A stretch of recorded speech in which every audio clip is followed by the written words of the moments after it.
Assalamualaikum warahmatullahi wabarakatuh. Waalaikumsalam warahmatullahi wabarakatuh. Hamdan wa syukralillah amma ba'du. Pemirsa, baik di rumah maupun di studio SMP Negeri 2 Soko yang kami hormati, izinkan saya untuk memperkenalkan diri terlebih dahulu. Saya Ismia Dwi Puspita, selaku moderator pada pembelajaran pada pagi hari ini. Dan di samping kiri saya ada Bapak Tony Sukamto, SPD, selaku urusan kesiswaan SMP Negeri 2 Soko. Dan di samping kanan saya ada Bapak Dr. Endes Suwarto, MPD, selaku urusan Humas SMP Negeri 2 Soko. Sebelum kami memulai pembelajaran pada pagi hari ini, izinkan saya untuk menanyakan beberapa pertanyaan.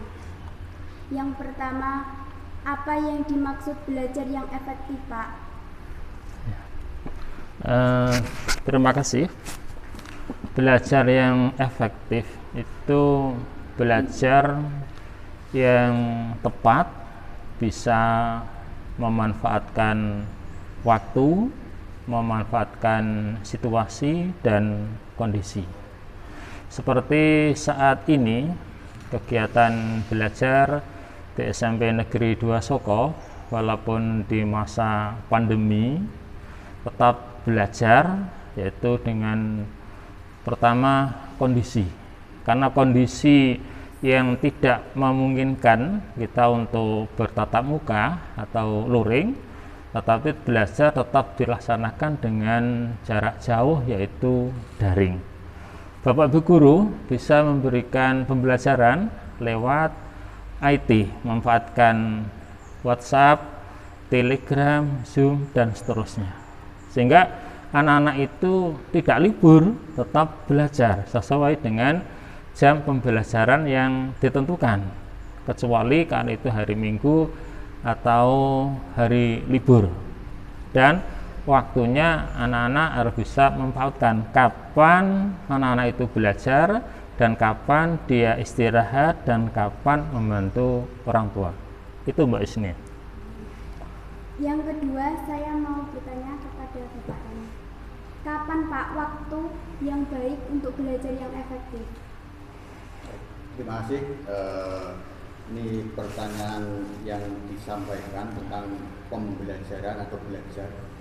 Yang jelas di masa pandemi semacam ini, saya yakin semua saja akan mengalami yang namanya perubahan, baik perubahan waktu, perubahan pola belajar, perubahan apa saja, itu yang jelas akan mengalami perubahan. Untuk pembelajaran waktu yang tepat, kalau menurut pandangan kami ya, adalah waktu yang sekiranya yang intinya satu, bahwa anak itu belajar dengan suasana hati yang gembira, dengan suasana hati yang senang, tanpa ada tekanan, tanpa ada paksaan. Karena apa? Karena belajar sendiri itu kalau kita ada tekanan, ada paksaan, saya yakin tidak akan bisa maksimal. Itu yang jelas semacam itu. Makanya siapapun atau siapa saja yang belajar, silakan gunakan waktu yang menurut anaknya, menurut siapa yang belajar itu dianggap waktu yang paling gembira. Bisa pagi, bisa siang, bisa malam, bisa tengah malam, terserah. Yang penting tanpa ada unsur paksaan. Dan saat ini model di masa pandemi ini, untuk belajar sendiri itu banyak cara, bisa melalui web, bisa melalui HP, sambil mendengarkan. Karena apa? Karena belajar itu tidak harus membaca, mendengarkan, melihat, memperhatikan itu sudah bisa dikategorikan belajar benar. Nah, makanya itu tidak harus melulu baca buku, harus ini, tidak. Kebetulan sekali memang saya di pembelajaran di SMP 2 ini megang mata pelajaran Penjas, khususnya pembelajaran tentang pola hidup sehat dan kebugaran. Makanya untuk Penjas sendiri kami mengharapkan anak-anak itu bisa belajar tidak mandang waktu. Katakanlah kalau mau pagi, mau sore, mau agak malam silakan, tidak apa-apa. Mau tidur pun, mau olahraga itu boleh, dalam artian silakan ngambil hanya pemanasan untuk melancarkan peredaran darah, yang nantinya kalau istirahat saya yakin itu akan menjadi lebih nikmat. Dan lagi usahakan paling tidak setiap karena 1 minggu 3 kali itu melakukan kegiatan yang khususnya untuk olahraga. Saya yakin itu juga pembelajaran untuk meningkatkan kebugaran, itu juga salah satu pembelajaran. Dan lagi banyak media-media di televisi, di HP, banyak ada ruang guru, ada ruang belajar, ruang apa itu bisa dimanfaatkan. Jadi untuk itu makanya belajar tidak perlu ada waktu, yang penting kondisi pikirannya, kondisi lingkungannya itu mendukung. Jadi tidak ada waktu yang khusus. Itu dari kami. Iya Pak, terima kasih. Pertanyaan yang ketiga, bagaimana cara belajar yang efektif Pak? Iya, terima kasih untuk yang kedua kali yang saya sampaikan. Bagaimana cara belajar yang efektif? Ya, anak-anak itu cara belajarnya itu kan ada yang modelnya bisa dengan cara mungkin minum kopi, nggak apa-apa. Kalau minum kopi itu setelah minum dia belajar bagus, asal nanti bisa memanfaatkan kegiatan itu dengan baik. Kemudian bisa dengan mendengarkan lagu-lagu sambil membaca buku, reng-rengan lagu-lagu. Kalau itu bisa diterima dan dia adalah bisa enjoy, nggak masalah.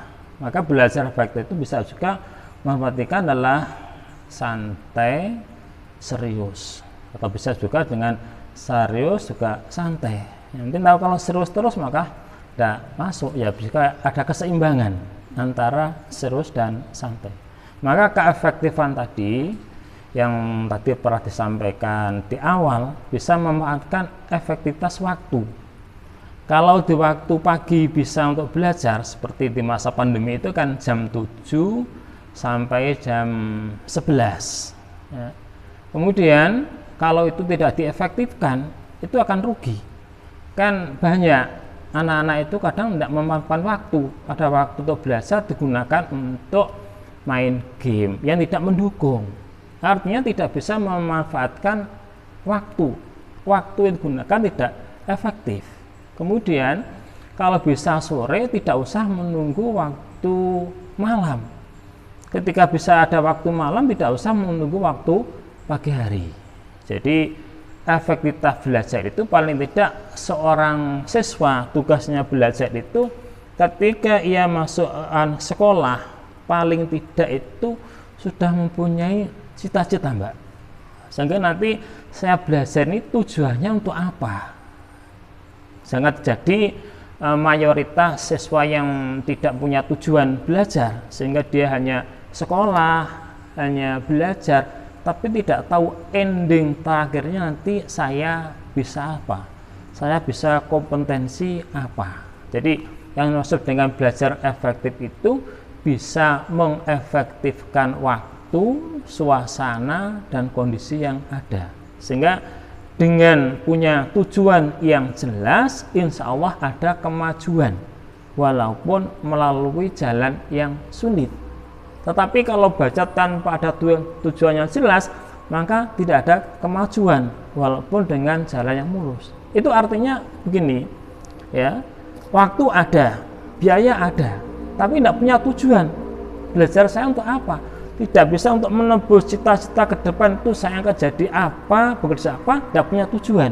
Sehingga tidak bisa mengefektifkan waktu belajar. Sehingga masa mudanya hanya digunakan untuk poya-poya, untuk main-main, gerombolan dengan teman yang lain, tapi besok di masa depan dia akan menyesal karena tidak bisa mengefektifkan waktu. Jadi gunakan waktu muda dengan kesibukan belajar, gunakan waktu muda dengan sibuk menuntut ilmu, sehingga di waktu tua nanti tinggal menikmati usaha di masa depan. Demikian, Mbak. Ya. Terima kasih Bapak Suwarto. Pertanyaan yang terakhir, apa yang dapat menunjukkan bagian tidak efektif dari pembelajaran yang efektif itu, Pak?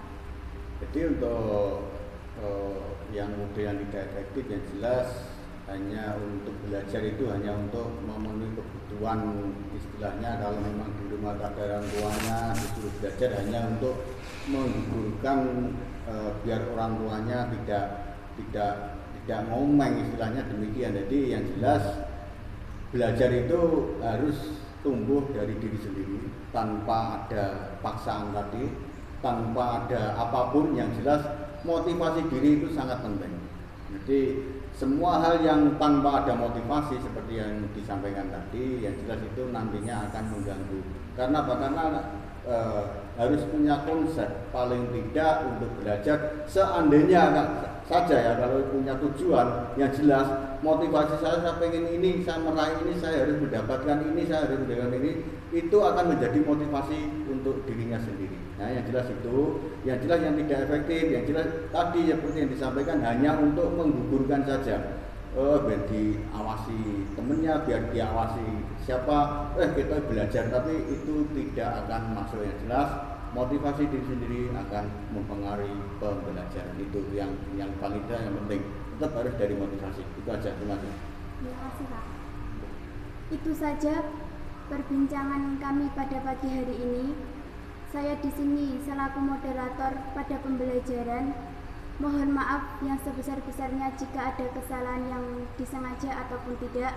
Wassalamualaikum warahmatullahi wabarakatuh. Waalaikumsalam warahmatullahi wabarakatuh.